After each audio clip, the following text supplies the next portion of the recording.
Well, Jack deserves 4 stars for impromptuness, for pulling together this speech in the last 24 hours, probably the last 4 or 5 hours. When we have absences like that, it's gracious for us to do that. And he came up to me after I agreed to do double duty and be grammarian and evaluate him at the last minute. He said, my goal is to finish on time, and it was written in this period. And he made it. He made it within the grace period at 7:15, so thank you. Neither he nor the Toastmaster told you about speech number 4, which is get to the point.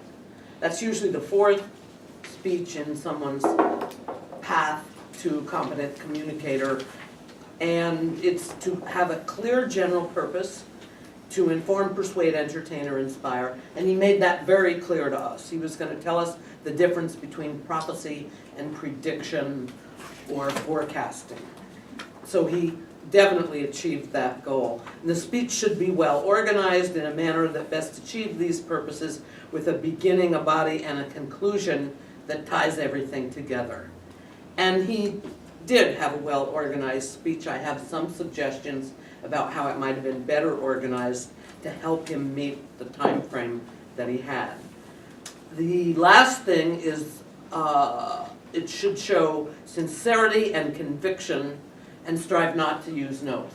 You were definitely sincere and definitely convicted, but you slipped back to the notes. And there are ways, and then what we do in our Toastmaster speeches is we give feedback, usually first something good, then some suggestions for making it better, and winding up with something good.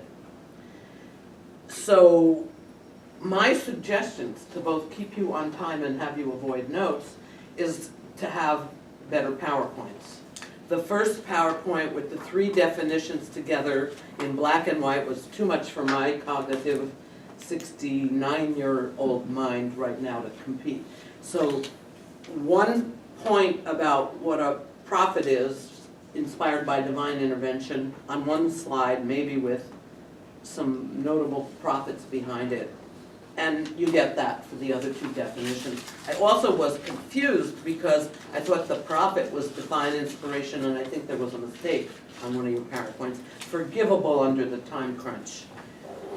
My other suggestions were the speaker is not to show too much nervousness by their 4th speech. And at the beginning, you stood here and clasped your hands.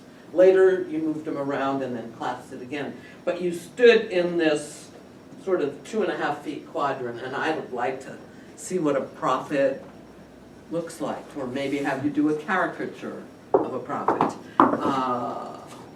Also on the slides, I would have the names of those researchers. That was a very good slide about the downward curve and the very good points. Overall, I was totally impressed with the content of the speech and the intellectual acuity with it, which it took to present it and perform it for us. So congratulations. I look forward to many, many more, which we know we'll get from you. Because Jack did his competent communicator in, what, 6 months? That's a record.